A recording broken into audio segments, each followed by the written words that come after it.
Constitution Day this year really approaches at an incredibly trying time.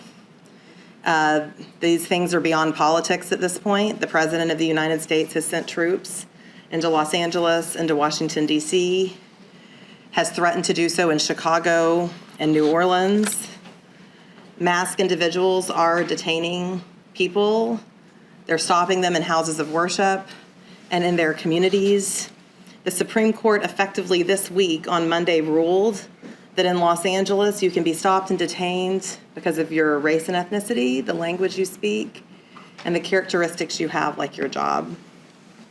And the United States Supreme Court is issuing a number of orders that are unexplained, not based on a full record, based on an emergency docket that is being misused as a shadow docket.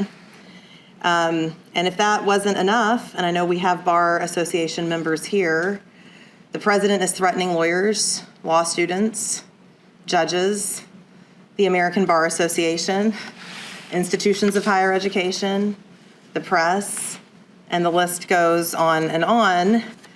And so while it's customary on September 17th to celebrate and commemorate the signing of the Constitution, many people that we are working on behalf of in communities across the country are just asking, where is the Constitution? Is it here? Where is justice? What is this moment? And what do we do in a time where justice, in the words of Justice Ketanji Brown Jackson in her oral argument questioning in the birthright citizenship case, seems to be no longer a journey on a moral arc, but a game of catch me if you can, where we and the lawyers that I work with, many of the lawyers that you work with, are literally having to play a game of daily whack-a-mole in order to just be able to get people in communities in this country to be able to access the courts, let alone to be able to win court orders and then to be able to ensure compliance with those court orders. So those are some lofty questions that are facing all of us, I think, in our profession, for those of you in the law or in any learned profession, as we face September 17th this year, Constitution Day this year.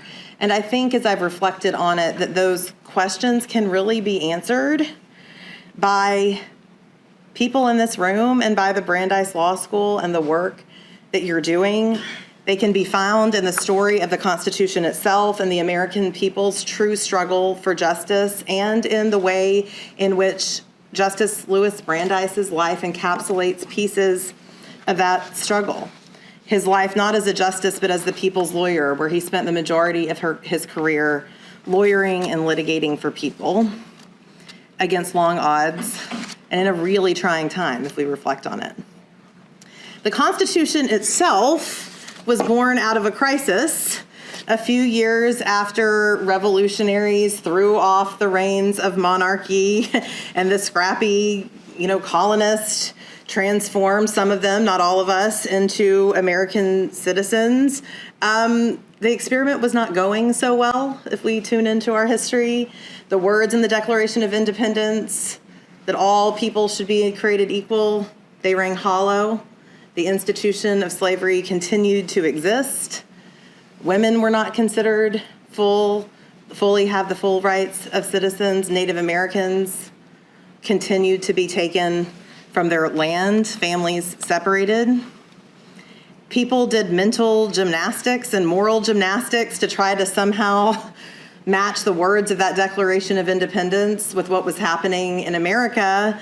And that's on the moral issues. On the kitchen table issues, this country wasn't really delivering either. Farmers faced high debts they were unable to pay after the Revolutionary War. You remember the story. The states were frustrated. They had debt too. They were raising taxes and implementing policies that were hurting farmers. And so a former member of the Continental Army, Daniel Shea, organized a violent insurrection to take down the courts in Massachusetts, to stop local government. And that organized armed insurrection that ended up with an attack on an armory in Springfield, Massachusetts. You all remember this. You've learned it. It wasn't stopped by the federal government. because there was such a weak federal government. And it wasn't just Shays' rebellion that precipitated sort of this, what are we doing here? Is this experiment really working? We were kind of hanging by a thread. There's an apocryphal story of diplomats across the world asking United States ambassadors, do you represent one country or do you represent 13? What is happening here? And so those questions, of course, led to the convention that was designed to revise the Articles of Confederation, where the Constitution itself was born. Despite being such a young country, the United States Constitution is the world's longest surviving charter of government. And the opening lines, "We the people," affirm that the purpose of the United States government is to serve the people. And yet, as the late Texas, I'm from Texas, so I always have to work this in, Congresswoman Barbara Jordan shared in her impeachment inquiry in the Nixon and Watergate trials, when the Constitution was signed and ratified, she was not included in "We the People." Many of us in this room weren't. The nation did have a Constitution, but where were the people and where was justice?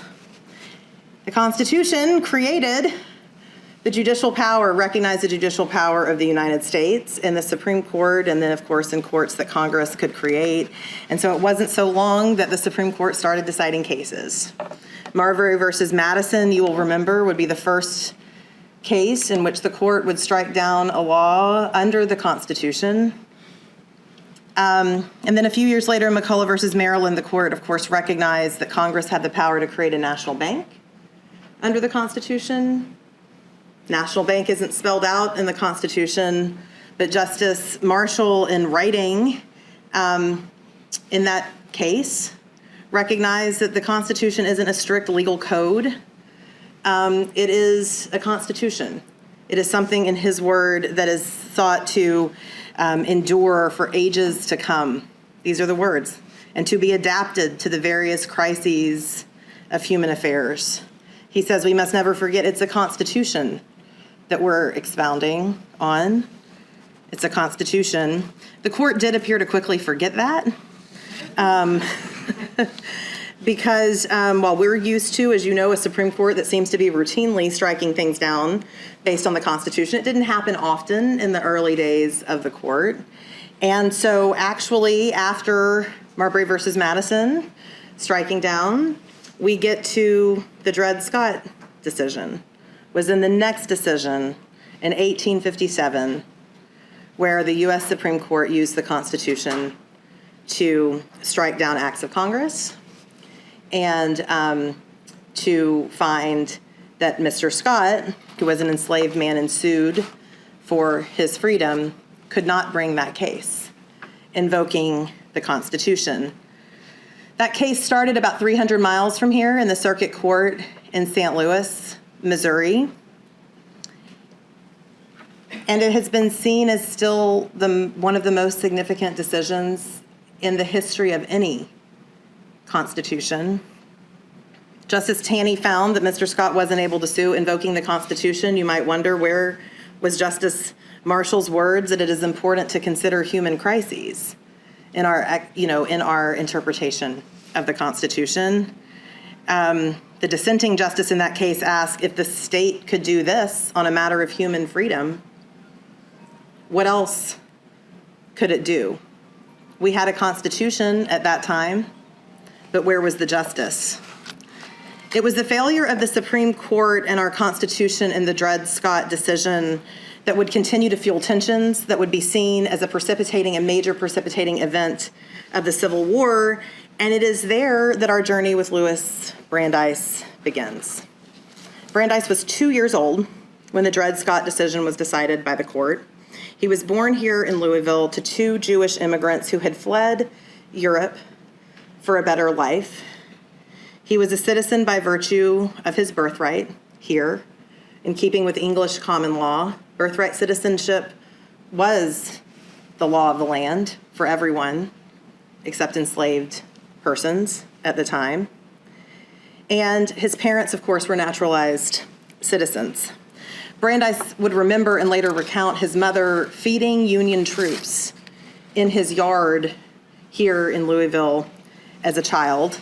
And while many people know of his successful career graduating at the top of his class of Harvard Law and establishing a successful practice in Boston, many people don't realize that he actually started his legal career in St. Louis, Missouri. He moved from Harvard to Missouri to start his career. He was sworn into the bar in the same courthouse where Dred Scott sued to get his citizenship and his freedom. And he handled ordinary cases in St. Louis for about 7 months until moving back to Boston to pursue a clerkship and then a successful legal practice for, at the time, very powerful interest. While he was in St. Louis for that short amount of time, Brandeis's law office was actually positioned near where historians have told us there were hundreds of African American and Black Americans walking the streets in search of a new life as part of the Great Migration. And while he never really wrote about that at the time, he would later call St. Louis the Valley of Democracy and encourage people to go back there. You know the rest of the story, as after a successful career in Boston representing corporate and powerful clients, he moved into public interest lawyering. And I think it's important to understand that he moved into public interest lawyering at a time when that did not exist. When we think about public interest lawyering today, we often think about lawyers in the 1950s and 60s and 70s, the Thurgood Marshalls, Ruth Bader Ginsburg's, Charles Hamilton Houston's of the world, who were able to win court orders and challenged and changed the scope of the rights of people. But at the time when Brandeis left his powerful corporate law practice in the late 1800s, that is not the view of the law that existed. The ACLU had not been formed, nor the NAACP, nor the Legal Defense Fund. And Brandeis represented causes and people pro bono at a time where that was considered eccentric and not really done. He left his corporate law practice when he saw that the legal profession was becoming, in his words, mercenary-like. And he wondered, as industry changed and as the powerful got more powerful and the wealthy got more wealthy, who was going to be there to represent the people? And while after the Civil War, the Constitution came to recognize equal protection, extending birthright citizenship to all, the abolition of slavery, the right to vote, Brandeis's generation of lawyers did not have a Supreme Court that was particularly progressive or that was that much better than that court that issued the Dred Scott decision. In cases like Bradwell versus Illinois in the late 1800s, the court found after the 14th Amendment's adoption and ratification that that amendment still allowed states to prohibit women from practicing law, a justice of the Supreme Court writing into court documents that women could not practice law because they were ordained by their creator to be wife and mothers. That was the type of Supreme Court that was functioning at the time that Brandeis was lawyering.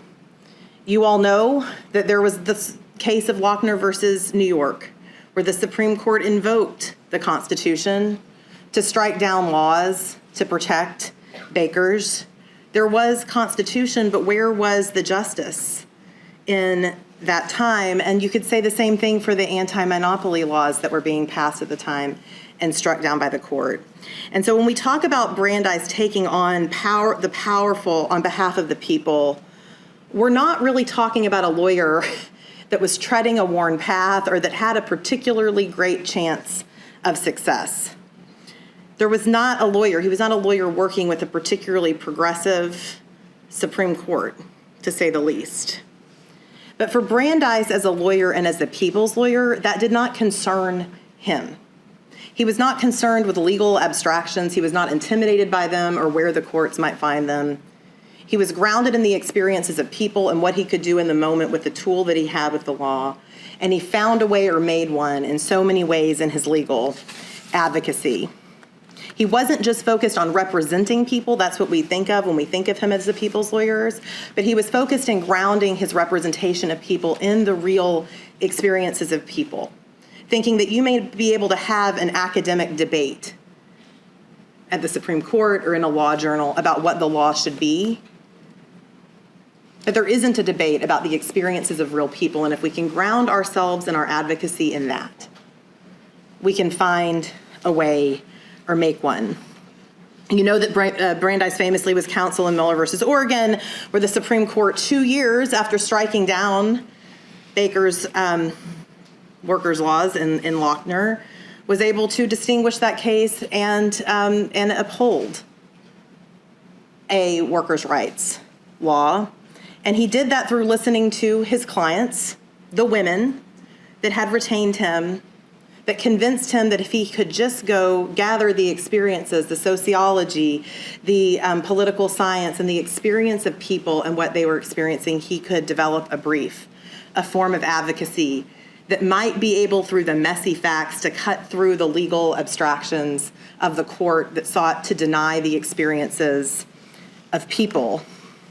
When he was nominated to the U.S. Supreme Court, you all know this story, but he was subject to the first public confirmation hearing, and it was a brutal one. A combination of racism and anti-Semitism, as well as his taking on, unabashedly, powerful corporate interest, meant that he was not a favorite to be appointed to the Supreme Court at the age of 60 as he was. He ultimately ended up being confirmed, and you've heard about the dissents that he issued. He dissented, and won, that eventually changed the course of legal history. But we're not here to talk about him as a justice on the Supreme Court. We're here to talk about him as the people's lawyer and what we can learn about Justice Brandeis's form of lawyering in this time of what Justice Jackson calls catch me if you can justice. I will tell you a story about when we talk about what catch me if you can justice is in this moment, based in the experiences of our clients at Democracy Forward and the clients that we have the privilege of representing alongside organizations like the ACLU. In March, the president in the dark of night signed a proclamation to invoke wartime powers to be able to remove people from this country without any process at all. They were shuffling people onto planes in order to be able to remove them from the jurisdiction of the United States, so they claimed, before the courts could act. They were doing it intentionally, and they miscalculated, because those people had lawyers. And our team at Democracy Forward, alongside with the ACLU, went to court at 1 a.m, filing a lawsuit, winning a court order the next day, to pause the removal of these people until the court could consider what was happening and consider if due process had been served. Winning a court order that said turn the planes around on a Saturday afternoon. But the catch me if you can form of justice that is common right now at the Department of Justice and in some courts in this country didn't care about that court order. They didn't turn the planes around, and our clients were in an El Salvadoran gulag prison for months in violation of a court order. So when we talk about being at a time of catch me if you can justice, it's not just a cute phrase. It's not just something that's relevant to the birthright citizenship case and the question about the scope of injunctions for those of the lawyers that are here. It's about an entire system that lawyers in this country are having to get in and fight against. We did, and we haven't fully caught justice in that case. But just this week, if you've seen the news, we were able to force the release of one of the major agreements between the United States and El Salvador, forcing the administration's hands as a result of another representation that the administration made that was filed in open court. The administration engaged in a prison swap, and many of our clients are now not in El Salvador. All of this because people had lawyers and could get into court. And so what can we learn from Justice Brandeis's brand of lawyering in this time of catch me if you can justice, in a time where we do have a constitution? But I think many of us, and certainly all of our clients, are asking, where is the justice? I think first we must be clear-eyed about where we are as a nation and as a people. The Justice Brandeis, as a lawyer, was very clear-eyed about where the country was. It was not progressing. The rich were getting wealthier. There was no constraints of any kind on industry. He understood the Supreme Court that he would ultimately face, and he understood the barriers along the way.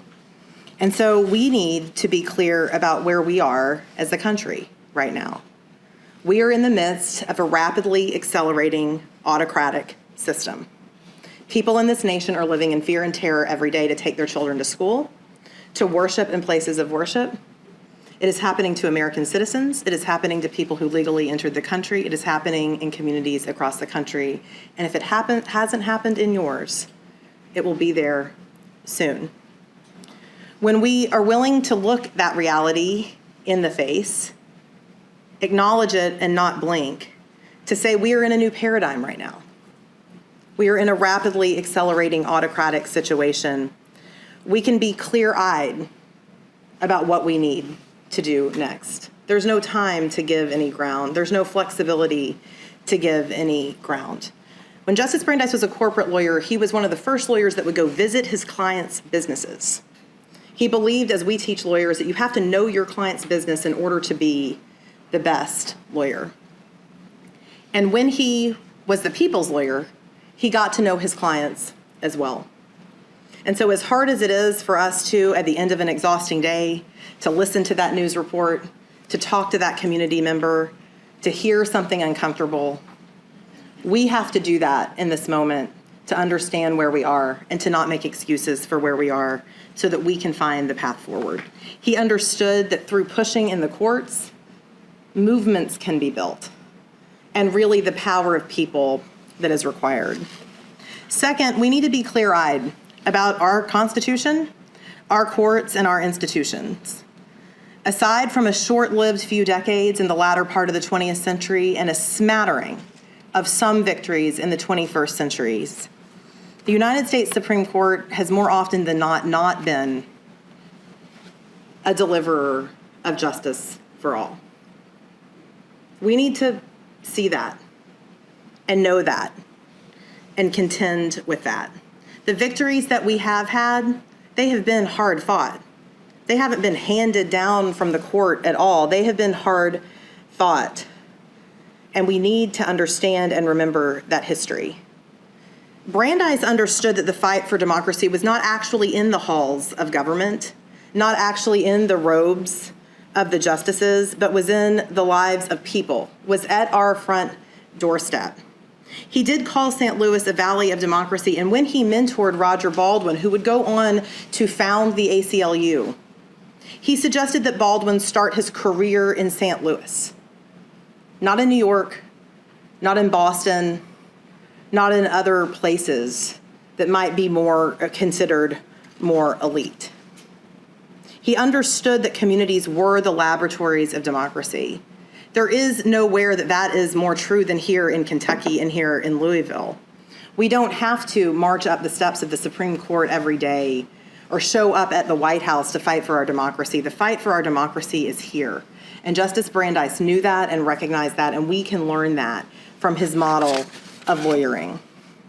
Third, we must meet the challenges that our profession, and here I am talking about the legal profession, face in this moment. Justice Brandeis would write about the challenges that the legal profession in his moment was facing. He believed it was becoming a mercenary force, where lawyers would do and say whatever they were paid to do and say. And he understood that the losers in that would be the people, democracy, and our Constitution. We only wish lawyers were mercenary forces today. We have law firms that are actually going out of their way to capitulate and to facilitate the unlawful and unconstitutional operation of the executive branch of the United States of America. So we have to confront that head on. Courage is the new currency. And what we are seeing in the legal profession is that while the powerful institutions are pulling back, the people are stepping forward. We have not been able to answer the phone fast enough for the law students, the solo practitioners, the mid-sized firms that might not have even had a litigation focus, that are reaching out saying, how can we be part of this fight? We have to address those things in our profession. We also need to support our bar associations. The American Bar Association has stood up for the rule of law. They are one of our clients. We have gone to court and won a court order against the administration's retaliation against our professional association, simply for saying that lawyers have to follow their professional obligations and defend the rule of law. That landed them on the Department of Justice's bad list, where leadership at the Department of Justice said that government attorneys could not do continuing legal education in their offices if the education was offered by the American Bar Association. We've sued and challenged and gotten a range of federal grants back for the American Bar Association because it's unlawful retaliation under our Constitution. But that is what our profession is facing, and that's just the ABA, let alone the local and state bar associations that are really going to have to stand strong in this moment. We have to support them. Go look them up, get involved, attend a meeting, pay an extra due. We have to do that in this time. We also have to push ourselves to be excellence. And excellence is not perfection. Justice Brandeis knew that. But he was very careful and a shrewd advocate and worked incredibly hard to build creative cases, to push, to ask hard questions. Our team at Democracy Forward filed and won a court order blocking the decimation of the Department of Education. We had that order then upheld by an appellate court. And then the Supreme Court on the shadow docket, without any explanation whatsoever, removed the court order. No one said that what the president is doing is lawful. But now there are many people who have dedicated their careers as our career civil servants that are being fired from their jobs because of the president's attempt to decimate the Department of Education. So we're continuing to vigorously litigate that case, but we built another case because at the same time that the president was seeking to decimate the Department of Education, he was also impounding more than $6 billion funds, including funds that go to red and rural areas all across the country that would have wrecked public school districts this school year. So we filed a case on that. That case, the pressure of that case, plus the movement of people together, listening to the people, forced the administration to release those funds. That is a win that the Supreme Court cannot take away. And it happened through pushing in the courts and through people raising their voices at the same time. And it happened even while we're still having to fight vigorously for other things that are more challenging because of the shadow docket. So we have to keep going and keep pushing.